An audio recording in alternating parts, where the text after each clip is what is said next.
Bismillahirrahmanirrahim. Assalamualaikum warahmatullahi wabarakatuh. Halo teman-teman semuanya. Pada minggu kedua untuk kelas semester pada pagi hari ini, Bunda ini akan menyampaikan kelanjutan dari materi yang kemarin. Yang kemarin ada neraca saldo, kemudian kita akan belajar tentang jurnal penyesuaian. Nah, jurnal penyesuaian ini ada beberapa hal yang nanti akan kita pelajari. Yang pertama pengertiannya, kemudian kebutuhannya, apa sih sebenarnya eee, makna penting dari melakukan penyesuaian gitu ya. Kemudian pos-pos akrual untuk jurnal penyesuaian, pos-pos deferral dan pengertian dari jurnal koreksi. Baik, lanjut saja. Untuk pengertian dari jurnal penyesuaian ini adalah biasanya dia jurnal yang digunakan untuk menyesuaikan tentang catatan atau fakta yang sebenarnya terjadi pada akhir periode. Maknanya adalah biasanya seperti ini teman-teman. Jadi ada beberapa, katakan pendapatan yang sebenarnya sudah kita lakukan, eee, di akuntansi perusahaan jasa itu biasanya kita melayani jasa atau servis, seperti itu ya, memberikan pelayanan jasa.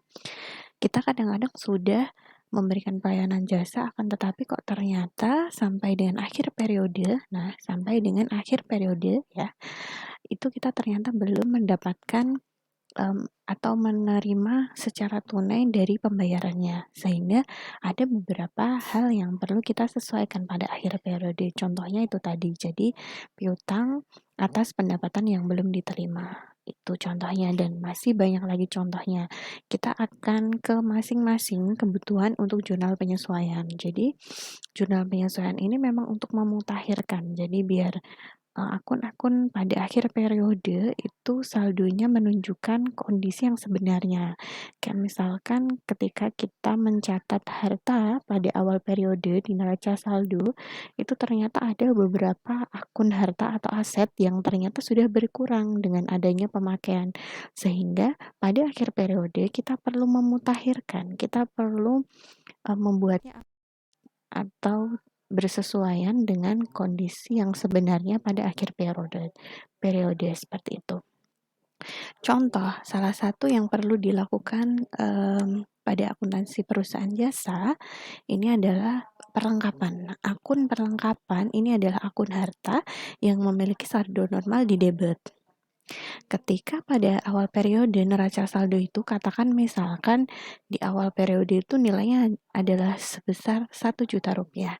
Akan tetapi pada akhir periode setelah kita menghitung secara fisik perlengkapannya kok tinggal 200.000 misalkan. Oh, berarti sudah terpakai. So, yang terpakai inilah yang harus kita catat. Kenapa? Karena itu belum tercatat gitu ya di dalam jurnal sehingga perlu dilakukan jurnal penyesuaian untuk menyesuaikan saldo terakhir dari akun perlengkapan. Bagaimana cara menyesuaikannya? Yakni beban perlengkapan pada debit ini adalah sejumlah berapa perlengkapan yang sudah terpakai. Kemudian kreditnya adalah perlengkapan, yakni berapa yang sudah terpakai perlengkapannya. Jadi satunya adalah biaya, satunya adalah harta ya. Jadi ini akun biaya dan akun harta ini biasanya adalah akun yang berpasangan. Jadi debitnya adalah biaya bertambah pada sisi debit sebesar 800.000 tadi contoh Bu Dani, kemudian kreditnya perlengkapannya berkurang ya, perlengkapan berkurang di kredit karena dia saldo normalnya ada di debit sebesar Rp800.000. Seperti itu. Contoh selanjutnya adalah akun untuk biaya dibayar di muka. Biaya dibayar di muka ini adalah nama lainnya persekot. Persekot biaya. Gitu. Contohnya adalah misalkan kita membayar biaya sewa. Sewa itu biasanya ada yang dibayar di muka begitu ya teman-teman. Jadi sebenarnya digunakan untuk beberapa periode, beberapa bulan atau bahkan beberapa tahun. Tetapi pada akhir periode itu yang terpakai baru beberapa bulan atau mungkin baru beberapa periode seperti itu. Sehingga perlu disesuaikan pada akhir bulan. Berapa sih jumlah yang sudah terpakai jika dia dicatat sebagai aset. Nah, biasanya karena kita menggunakan accrual basic accounting, kita akan mencatat biaya dibayar di muka ini sebagai aset atau harta. Sehingga nanti akun yang tertera pada neraca saldo itu adalah biaya dibayar di muka atau misalkan ini sewa, yaitu sewa dibayar di muka atau persekot sewa. Nah, seperti itu. Jika pada saat pembayaran ini kita anggap sebagai persekot tadi atau aset, maka akun yang kita catat pada jurnal penyesuaian nanti adalah berapa jumlah yang sudah terpakai pada akhir periode. Contohnya misalkan sewanya ini digunakan untuk 5 tahun.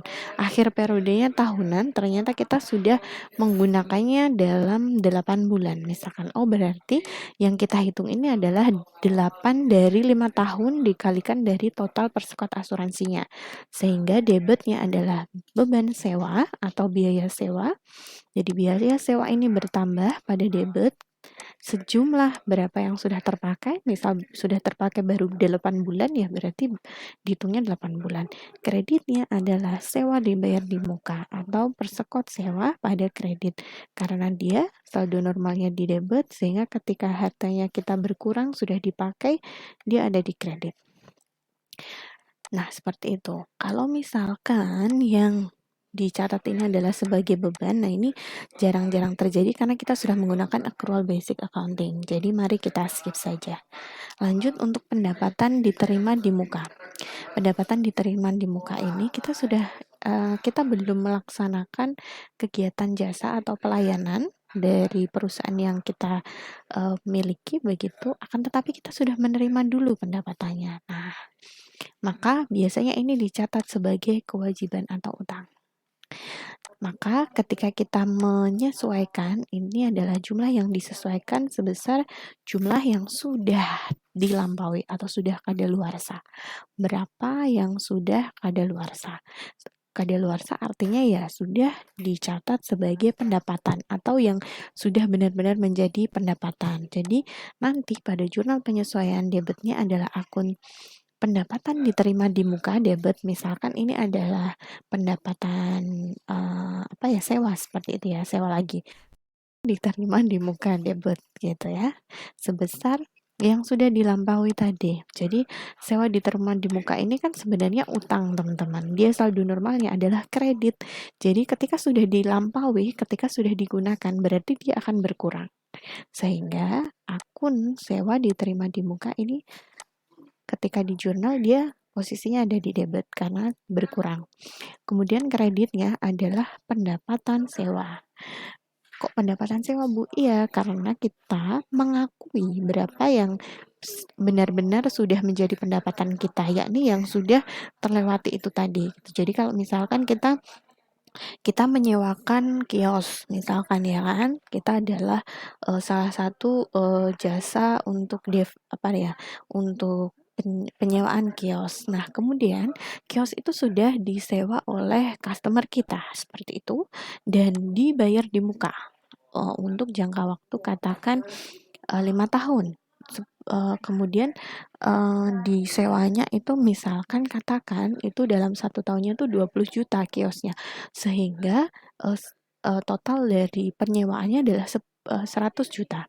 Ya, 20 juta kali 5 tahun. 100 juta ini teman-teman kita terima dari awal. Kita terima di muka. Nah, seperti itu. Berarti bagaimana Bu? Kita harus mengakuinya seperti apa? Maka ketika kita di awal mencatatnya sebagai sewa diterima di muka pada kredit. Jadi neraca saldo kita pas di awal itu catatannya adalah sewa diterima di muka pada kredit. Jadi utang kita bertambah pada kredit sejumlah 100 juta. Kemudian karena kita baru melewati 1 kali periode akuntansi, katakan dalam 1 tahun, berarti yang benar-benar menjadi pendapatan kita baru 1 tahun itu tadi. Maka, kita mengakui pendapatannya ya sejumlah 1 tahun. Berapa tadi 1 tahun?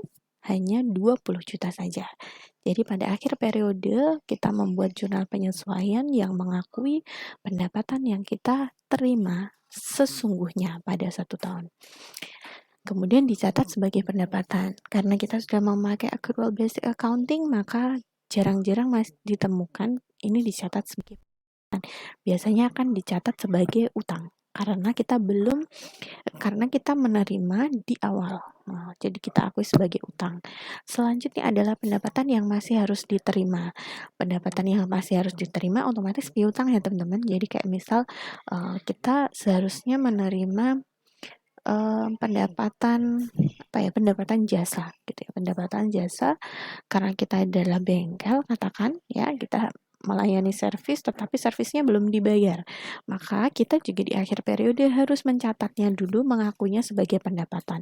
Maka pendapatannya pada kredit bertambah sejumlah berapa yang kita nilai dari jasa yang kita terima, kemudian debitnya adalah piutang. Nah, misalkan piutang jasa, piutang atas pendapatan jasa, misalkan seperti itu. Jadi piutang yang bertambah, pendapatan juga bertambah. Selanjutnya adalah biaya atau beban yang masih harus dibayar. Ini adalah kebalikannya dari piutang pendapatan yang masih harus diterima tadi ya. Jadi kalau di sini biaya yang masih harus dibayar ya berarti kita mencatat sejumlah biaya yang masih terutang atau belum dibayar. Nah, sehingga ketika terutang berarti biayanya kita akui gitu ya. Biaya menjadi bertambah di sebelah debit, beban atau biaya, kemudian kreditnya adalah karena belum dibayar, ya kita akui sebagai utang. Utang kita bertambah pada kredit sejumlah berapa yang belum dibayar. Nah, tadi kita sudah mengenal pos-pos akrual dan juga pos-pos deferral. Nah, pos-pos deferral ini contohnya tadi adalah biaya yang ditangguhkan atau biaya dibayar di muka. Itu namanya pos-pos deferral. Kemudian satu lagi adalah pendapatan yang diterima di muka. Dibayar di muka dan diterima di muka itu adalah pos-pos deferral.